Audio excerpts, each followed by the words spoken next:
Hi guys, Tirupati వాళ్ళ ఛానల్కి ఎంత సపోర్ట్ ఇచ్చినందుకు మీ అందరికీ thank you so much. And ఇప్పుడు ఈ వీడియోని మీకు ఇన్ డెప్త్గా ఇంకా క్లియర్గా చెప్తాను, ఓకేనా. ఈ నోటిఫికేషన్ అనేది నేను మీకు కొంచెమే చెప్పాను. ఇప్పుడు అఫీషియల్ నోటిఫికేషన్ అనేది వచ్చింది. ఈ నోటిఫికేషన్లో ఏమనేది ఉంది ఏమనేది ఇన్ డెప్త్గా మనం ఇక్కడ చూసుకుందాం. మన బీపీఎంకి అండ్ ఏబీపీఎంకి ఏం రూల్స్ ఉంటాయి, ఇక్కడ రిజిస్ట్రేషన్ ఐడి ఎలా క్రియేట్ చేసుకోవాలి అవన్నీ చెప్తాను ఈ వీడియోలో. యాక్చువల్లీ నేను రాసి పెట్టుకున్నాను, మర్చిపోతానేమో అనేసి మీకోసం.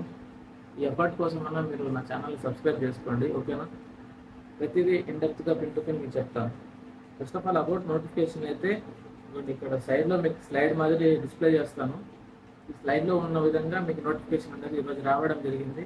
ఈ నోటిఫికేషన్లో ఎప్పుడు ఈ జాబ్ గురించి దగ్గరలో నోటిఫికేషన్ వదులుతాం. జూలై 2024లో నోటిఫికేషన్ వస్తుంటే అఫీషియల్గా కన్ఫర్మ్ అయింది, ఓకేనా. నెక్స్ట్ ఇందులో ఏమేమి జాబ్స్ ఉన్నాయి, ఇందులో ఫస్ట్ ఆఫ్ ఆల్ బీపీఎం ఉంటుందండి. BPM, ABPM and Dak Sevak 3 types of jobs ఉంటాయి ఇక్కడ. ఈ బీపీఎం, ఏబీపీఎం, డాక్ సేవర్ అంటే 3 జాబ్స్ గాను శాలరీ స్ట్రక్చర్ అనేది వేరుగా ఉంటుంది. అండ్ వెబ్సైట్ కూడా వద్దుకోండి, ఇక్కడ చూపిస్తాను చూడండి. ఇది వెబ్సైట్ లింక్. ఈ వెబ్సైట్లోకి మీరు వెళ్ళి డైరెక్ట్గా అక్కడ నుంచి అప్లై చేసుకోవచ్చు, ఓకేనా. ఫస్ట్ ఆఫ్ ఆల్ మీరు దాంట్లో రిజిస్ట్రేషన్ ఐడిని క్రియేట్ చేసుకోవాలండి. ఇక్కడ ఇది రిజిస్ట్రేషన్ ఐడికి సంబంధించిన ప్లేట్ అనమాట. ఖచ్చితంగా రిజిస్ట్రేషన్ ఐడిని క్రియేట్ చేసుకోవాలి అని, ఓకేనా. అలాగే అప్లికేషన్ డేట్ ఇక్కడ చూసుకోండి ఒకసారి. అప్లికేషన్ డేట్ ఎప్పుడు స్టార్ట్ అవుతుంది, ఎప్పటికి ఎండ్ అవుతుంది. నెక్స్ట్ మోడిఫికేషన్ ఎప్పుడు స్టార్ట్ అవుతుంది, ఎప్పుడు ఎండ్ అవుతుంది, ఇక్కడ నీట్గా రాసి పెట్టాను, ఓకేనా. అది అఫీషియల్ నోటిఫికేషనే, ఎటువంటి ఇది లేదు. నన్ను నమ్మి మీరు నా ఛానల్ని సపోర్ట్ చేస్తున్నందుకు మీ వరకు నేను నాకు తెలిసిన కంప్లీట్ నోటిఫికేషన్ చేరవేస్తున్నాను, ఓకేనా. అలాగే ఇక్కడ పర్టికులర్గా రాసి పెట్టారు చూడండి, ఇక్కడ కనిపిస్తుందా మీకు, జీడిఎస్ అని వాళ్ళు నో రెగ్యులర్ ఎంప్లాయీస్. గుర్తుపెట్టుకోండి ఈ పాయింట్. జీడిఎస్ ఎప్పటికీ రెగ్యులర్ ఎంప్లాయీస్ కౌంట్ కాదు. ఇట్స్ ఏ కైండ్ ఆఫ్ అనమాట. ఇంకా మనం దీంట్లో నెక్స్ట్ చూసుకుంటే కన్నా రూల్ 3 అనేది ఒకటి ఉంటుందండి మనకి. ఈ కాండక్ట్ సర్టిఫికెట్లో రూల్ 3A అని ఒకటి ఉంటుంది. ఇలాగే ఇక్కడ ఎంగేజ్మెంట్ రూల్స్ కూడా ఉంటాయండి, జాబ్ ఎలా ఇవ్వాలి ఏమి అన్నది. దీనిలో రూల్స్ అనేవి ఏమేమి ఉన్నాయి ఇక్కడ చూసుకోండి ఒకసారి. ఈ రూల్స్లో మెయిన్ ఉండేది ఏంటంటే అప్ టు 65 ఇయర్స్ వరకు మనం డ్యూటీ చేసుకోవచ్చు. మినిమం 18 ఇయర్స్ అనేది మన జాబ్ ఎంట్రీ లెవెల్లో. నెక్స్ట్ ఇప్పుడు ఇందులో ఉన్నవి ఏమేమి, BPM, ABPM and Dak Sevak కదా నేను చెప్పాను. ఇప్పుడు బీపీఎం యొక్క వర్క్స్ చెప్తాను చూడండి. బీపీఎం మెయిన్గా ఏం చేయాల్సి ఉంటుందంటే ఐపీపీబీ ట్రాన్సాక్షన్స్ చేయాలండి. ఐపీపీబీ అంటే ఇండియన్ పోస్టల్ పేమెంట్స్ బ్యాంక్ యొక్క ట్రాన్సాక్షన్స్ చేయాలి. అంటే డిపాజిట్ చేయడం కానీ, విత్డ్రాల్ చేయడం కానీ, లేకపోతే చిన్న చిన్న స్కీమ్స్ చేయడం కానీ, పిఎంజేజేవై స్కీమ్ గురించి చేయడం కానీ, ఇలాంటివన్నీ ఉంటాయి. అవి మీకు ట్రైనింగ్లో చెప్పబడతాయి బీపీఎం. అలాగే మనకు మార్కెటింగ్ ఉంటుంది అండ్ మన ప్రోడక్ట్స్ని మనం ప్రమోట్ చేసుకోవాలి, అంటే మన ఇన్సూరెన్స్ ప్రోడక్ట్స్ కానీ అవన్నీ. ఈ బీపీఎం అనేది చాలా హెవీ లోడ్తో, ప్రెషర్తో కూడిన వరకు. జాబ్లో జాయిన్ అయ్యే ముందు ఒకసారి ఆలోచించుకోండి, ఓకేనా. జాబ్ మరీ అంత హెక్టిక్గా ఉండదు, కానీ మీరు చుట్టుపక్కల వాళ్ళతో కలిసేదాన్ని బట్టి జాబ్ అనేది ఉంటుంది. ఇది ఎలా అంటే చిన్న విలేజెస్లో ఇస్తారు. దట్టు ఏబీపీఎం అంటూ మనకు ఒక సపోర్ట్ని ఇస్తారు. అలాగే మనకు 4 hours ఆఫ్ డ్యూటీ కాబట్టి ఆ విలేజ్లో ఉన్న ఎన్విరాన్మెంట్ బట్టి మన జాబ్ అనేది ఉంటుంది. మనకి చిన్న విలేజ్ అనుకోండి, మనమే చేసుకుంటాం ఇక్కడ. అలాగే దీంట్లో ఇంకా నెక్స్ట్ రూల్లో ఏముంది చూడండి, ఇక్కడ స్మాల్ విలేజ్లో ఉంటుంది. ఒకవేళ మీకు గన ఏబీపీ మీకు సపోర్ట్ లేకపోతే 1140 రూపాయలు ఎక్స్ట్రాగా వస్తుందండి మీ శాలరీకి. అండ్ మీకంటూ అకామిడేషన్ గ్రామ పంచాయతీలో కానీ ఇస్తారు. గ్రామ పంచాయతీలో కుదరకపోతే మీరు ఏదైనా ఒక అకామిడేషన్ తీసుకున్నారంటే దానికి 500 అనేది గవర్నమెంట్ ఇస్తుంది. 500 రూపీస్ విలేజ్లో మీరు తీసుకున్న బిల్డింగ్కి ఇస్తుంది గవర్నమెంట్, ఓకేనా. నెక్స్ట్ దాని తర్వాత నెక్స్ట్ పొజిషన్లో ఉండేది ఏబీపీఎం. ఈ ఏబీపీఎం పోస్ట్కి ఏముంటుందంటే main first of all delivery ఉంటుందండి. డెలివరీ అంటే అది డెలివరీ స్లిప్స్ వస్తాయి. ఈ డెలివరీ స్లిప్స్లో మనం సిగ్నేచర్ చేసుకొని ఇచ్చేయాలన్నమాట. ఆర్టికల్స్ని డెలివర్ చేసేయాలి, టైం టు టైం డెలివర్ చేసి సిగ్నేచర్ చేసుకోవాలి. అది ఏబీపీఎం వర్క్. ఈ బీపీఎం వరకు ఐపీపీబీ ట్రాన్సాక్షన్స్ చేయాలి, రికార్డ్స్ రాసుకోవాలి అండ్ స్టాంప్స్ అన్ని మెయింటైన్ చేసుకోవాలి. అవి డాక్స్ ఇది ఏబీపీఎం వచ్చి వాటిని సేల్ కూడా చేస్తాడు. మన దగ్గర ఉన్న స్టాంప్స్ని సేల్ కూడా చేస్తాడు. అలాగే మనకి ఒక బీపీఎంకి సపోర్ట్గా ఉంటాడు. ఇప్పుడు మనకి శాలరీ వరకు వస్తుంది. చాలామంది శాలరీలోనే చూస్తారు కాబట్టి మనకి ఇచ్చే శాలరీ వరకు ఇక్కడ రాశారు చూడండి, ఇంత నుంచి ఇప్పటి వరకు వెళ్ళొచ్చు. కానీ ఇక్కడ హైక్ అనేది 200, 300 అంతే ఉంటుందండి.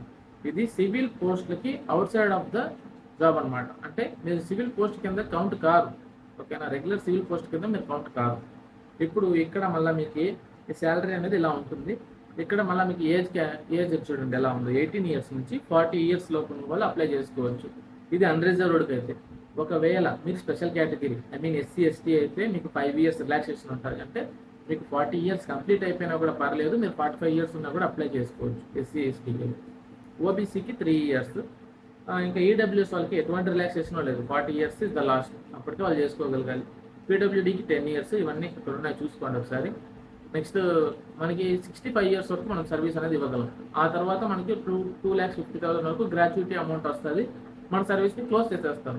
మనకి ఇక్కడ రెగ్యులర్ జాబ్స్ మాదిరి, రెగ్యులర్ గవర్నమెంట్ జాబ్ మాదిరి అన్ని అలవెన్సెస్ ఉండవు. డైలీ ప్రెషర్ అలాగే ఉంటుంది, వర్క్ మనం చేయాల్సి ఉంటుంది. మనం గ్రౌండ్ లెవెల్ వర్కర్స్ అనమాట. ఇక్కడ మనకంటూ ఏమంటారు, జాబ్ చేయాలి, ఏదో ఇంట్లో సిచ్యువేషన్ డిమాండ్ చేస్తుంది అన్నప్పుడు మాత్రం బీపీఎంస్ని చూస్ చేసుకోండి. ప్రెషర్ ఉంటుంది, టార్గెట్స్ ఖచ్చితంగా ఉంటాయి. యాజ్ ఏ బీపీఎంగా మేము చూస్తున్నాం కదా, మేము కూడా చేస్తున్నాము. ప్రెషర్స్ హెవీగా ఉంటాయి, కానీ ఏ బీపీఎం తీసుకోండి. లేడీస్ అయితే ఏ బీపీఎం ప్రిఫర్ చేయండి. చాలామంది నన్ను ఈరోజు ఎదే డౌట్లు అడిగారు. అలాగే ఎడ్యుకేషన్ క్వాలిఫికేషన్ మీకు ఏం కావాలంటే ఎస్ఎస్సి ఉండాలి, మీకు ఒక లోకల్ లాంగ్వేజ్ వచ్చి ఉండాలి. ఓకేనా, ఈ లోకల్ లాంగ్వేజ్ ఒకటి రావాలి. అదర్ క్వాలిఫికేషన్స్ వచ్చి మీకు కంప్యూటర్ నాలెడ్జ్ అనేది ఉండాలి. కంప్యూటర్ అంటే కంప్యూటర్ అని కాదు, మీకు నార్మల్ మొబైల్ నాలెడ్జ్ ఉన్నా ఓకే, సరిపోతుంది. ఇంకా ఆ తర్వాత మీకు అడిక్వేట్ మీన్స్ ఆఫ్ లైవ్లీహుడ్, ఈ పాయింట్ని బాగా నోట్ చేసుకోండి. ఎందుకు ఇక్కడ ఏమని చెప్తున్నారంటే మనకు పర్మనెంట్ జాబ్ కాదు ఇది. మనకి జాబ్ చేసుకుంటూ కూడా మనకు వేరే జాబ్ చేసుకోవడానికి, మనకు వేరే లైవ్లీహుడ్ అంటే మన జీవనాన్ని మనం కొనసాగించడానికి మనకి ఇంకొక సోర్స్ ఉంది అని మనం సైన్ చేయాలి. ఇదేంటి వెరైటీగా ఉంది అనుకుంటున్నారా? ఇది అందుకే విలేజ్లో చేసే జాబ్ కాబట్టి 4 అవర్స్ మనకి ఇక్కడ వర్కింగ్ అవర్స్ అన్నమాట. ఇప్పుడు మెయిన్ మీరందరూ ఆలోచించేది ఏంటి అన్న, మాకు జాబ్ ఎప్పుడు ఎలా వస్తుంది అని అడుగుతారు. మార్క్స్ ఎలా కౌంట్ చేస్తారు? ఇది 10 పాయింట్స్ వచ్చాయా, మార్క్స్ వచ్చాయా? అది కాదండి ఇక్కడ సంబంధం. మీకు వచ్చిన పాయింట్స్ అనుకోండి, ఆ పాయింట్స్ని అది కూడా ఇక్కడ రాసేటారా 9.5తో మీరు మల్టిప్లై చేయాలి. 9.5తో మల్టిప్లై చేస్తే అది 95% అవుతుంది. 10 పాయింట్స్ ఉన్న వాళ్ళకి 9.5తో మల్టిప్లై చేస్తే 95% వస్తుంది. ఇలాగ మీ పాయింట్స్ని బట్టి అక్కడ ఇంటూ 9.5 వేసుకుంటే అక్కడ వచ్చేది మీ పర్సెంటేజ్. ఇలా క్యాలిక్యులేట్ చేస్తారు. ఇందులో ఎవరు కాకుంటే వాళ్ళకి ఇస్తారు. దానిలో కూడా మీకు కేటగిరీ ఉంటుందండి, క్యాస్ట్ వైజ్. ఇప్పుడు మీకు సేమ్ మార్క్స్ వచ్చాయనుకోండి, ఫస్ట్ డేట్ ఆఫ్ బర్త్ చూస్తారు. ఆ తర్వాత మీకు ట్రాన్స్జెండరా లేకపోతే ఎస్సీ ఎస్టీయా, ఇవన్నీ కేటగిరీస్ కూడా కౌంట్ చేస్తారు ఇక్కడ. దీన్ని బట్టి మనకు జాబ్ ఇస్తారు. సో కాంపిటీషన్ కూడా అలాగే ఉంటుంది. అదే అన్నీ చెప్పాను, కానీ ఇక్కడ మీకు ఇంతకుముందు డాక్ సేవకు ఒకటి మిస్ చేశాను. డాక్ సేవక్ అంటే సిటీస్లో చేస్తారండి వీళ్ళు, సింపుల్గా సిటీస్లో చేస్తారు.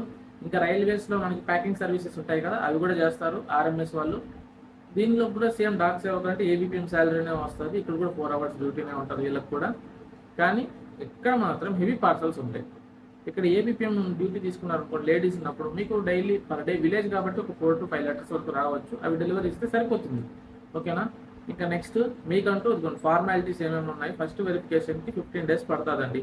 మీరు ఈ 3 types ఆఫ్ జాబ్స్ ఉన్నాయి. ఈ నోటిఫికేషన్లో మీరు ఒకవేళ అప్లై చేసిన తర్వాత 15 days ఆఫ్ టైం పీరియడ్లో మీకు ఫస్ట్ వెరిఫికేషన్కి పిలుస్తారు. ఆ ఫస్ట్ వెరిఫికేషన్లో ఏమేమి కావాలన్నారు కూడా ఇక్కడ నీట్గా మెన్షన్ చేసి ఉన్నారు చూడండి. ఇందులో మనకి మెయిన్ కావాల్సినవి మన మార్క్ షీట్ కావాలి. ఐడెంటిటీ ప్రూఫ్ అంటే మన ఆధార్ కార్డు సరిపోతుంది. ఆధార్ కార్డు కానీ పాన్ కార్డు కానీ మన ఐడెంటిటీకి సరిపోతుంది. ఒకవేళ క్యాస్ట్ అయితే ఈడబ్ల్యూఎస్ అయితే ఈడబ్ల్యూఎస్, ఓబీసీ అయితే ఓబీసీ, ఎస్సీ అయితే ఎస్సీ, ఎస్టీ అయితే ఎస్టీ, ఇలా అన్నీ తీసుకోవాలి. పీడబ్ల్యూ ఫిజికలీ హ్యాండిక్యాప్ వాళ్ళకు కూడా కావాలి. అలాగే ట్రాన్స్జెండర్, ఒకవేళ ట్రాన్స్జెండర్ అయినా కూడా సర్టిఫికేట్ అనేది మ్యాండేటరీ. ఇవన్నిటిని తీసుకొని మనకి లోకల్ లాంగ్వేజ్ అన్న నాకు ఎక్కడ అప్లై చేస్తే వస్తుంది అని అంటున్నారు. ఇవన్నీ బాగానే ఉన్నాయి, ఎక్కడ అప్లై చేయాలి అనేసి చూడండి. నా ఛానల్ని సబ్స్క్రైబ్ చేసుకొని అలాగే వెయిట్ చేయండి. నోటిఫికేషన్ రానివ్వండి. ఎక్కడెక్కడ ఎన్ని వేకెన్సీస్ ఉన్నాయని నేను చూస్తాను. చూసి దాన్ని మీకు అప్డేట్ చేస్తాను. మీకు అప్పుడు ఒక ఐడియా వస్తుంది ఎక్కడ మనకు అప్లై చేసుకుంటే వచ్చే ఛాన్సెస్ బాగున్నాయి అనేసి. ఇప్పుడు మనకి ఇక్కడ మన డేట్ ఆఫ్ బర్త్ని అవన్నీ కన్సిడర్ చేసుకొని కదా చేస్తారు. ఇప్పుడు అదర్ స్టేట్స్లో పాయింట్స్లో ఉంటాయి, కొన్ని స్టేట్స్లో మార్క్స్లో ఉంటాయి. లాస్ట్ వచ్చిన రిజల్ట్ని చూడండి, దాంట్లో 95% కంటే తక్కువ వచ్చినవి కానీ 90% వాళ్ళకి కూడా వచ్చిన వాళ్ళు ఉన్నాయి, 85% కూడా వచ్చిన వాళ్ళు ఉన్నాయి. అలాంటి స్టేట్స్లో మీరు అప్లై చేసుకోవడానికి ట్రై చేయండి. అవన్నీ నేను ఇండెప్త్గా చెప్తాను. నా ఛానల్ని ఫాలో అవుతూ ఉండండి. ఓకేనా, ఇంకోటి ఇక లాంగ్వేజెస్ కూడా చూడండి. మీ సెకండ్ లాంగ్వేజ్ ఒకవేళ హిందీ ఉందనుకోండి, మీరు హిందీ స్టేట్స్లో కూడా ఎలిజిబుల్ చేసుకోవచ్చు. ఇక మిగతా స్టేట్స్లో మనకి తమిళ్ అది ఇది రాదులేండి, మన తెలుగు వాళ్ళమే కాబట్టి. ఓకేనా, సో ఇది ఇండెప్త్గా ఇప్పుడు వచ్చిన నోటిఫికేషన్. అయితే ఈ నోటిఫికేషన్ గురించి షార్ట్ లెంత్లో ఒక్కొక్కటిగా చెప్పాలనుకున్నాను. మీకు దీంట్లో మళ్ళీ ఏమన్నా డౌట్గా అంటే పర్సనల్గా మళ్ళీ ఇప్పుడు ముందులాగానే మీరు కామెంట్స్లో నాకు చెప్పగలరు. నేను కామెంట్స్ని చూసి మీకు రిప్లై అనేది ఇస్తాను. ఓకేనా, అర్థమైంది అనుకుంటున్నాను. సో ఇదండి నోటిఫికేషను. ఈ నోటిఫికేషన్కి సంబంధించిన పాయింట్ వైజ్ ఇలా ఉంది. ఈ నోటిఫికేషన్ నేను మీకు ఎక్స్ప్లెయిన్ చేశాను, జాబ్ ఎలా ఉంటుంది ఏమనేసి. ఓకేనా, దీన్ని బట్టి డిసైడ్ చేసుకోండి. ప్రెజర్ అయితే ఖచ్చితంగా ఉంటుంది. కొంతమంది అయితే అన్న ఎందుకన్నా ఊరికే ఫ్యూచర్ని స్పాయిల్ చేస్తున్నాం, ఈ బీపీఎం వర్క్ అంటే వాళ్ళకి చాలా ప్రెజర్ ఉంటుంది, చదువుకొని వాళ్ళ కెరీర్ ఇది అవుతుంది కదా అంటారు. అవునండి, ప్రెజర్ అనేది ఉంటుంది. కానీ ఇంట్లో సిచ్యువేషన్స్ అన్నిటినీ వేస్ట్ చేసుకొని ఒకవేళ రావాలనుకుంటే రండి, ట్రై చేయండి. ఒకవేళ లేదనుకుంటే మధ్యలో మీరు రిజైన్ చేసి కూడా వెళ్ళొచ్చు. ఓకేనా, నో ప్రాబ్లం. మీరు సెలెక్ట్ చేసుకునే ఆఫీస్ని బట్టి మీ వర్క్ ప్రెజర్ అనేది ఉంటుంది. ఓకేనా, hope this video helping you. Next వీడియోతో మళ్ళీ కలుస్తాను, ఇంకొన్ని అప్డేట్స్ తీసుకొస్తాను. బాయ్.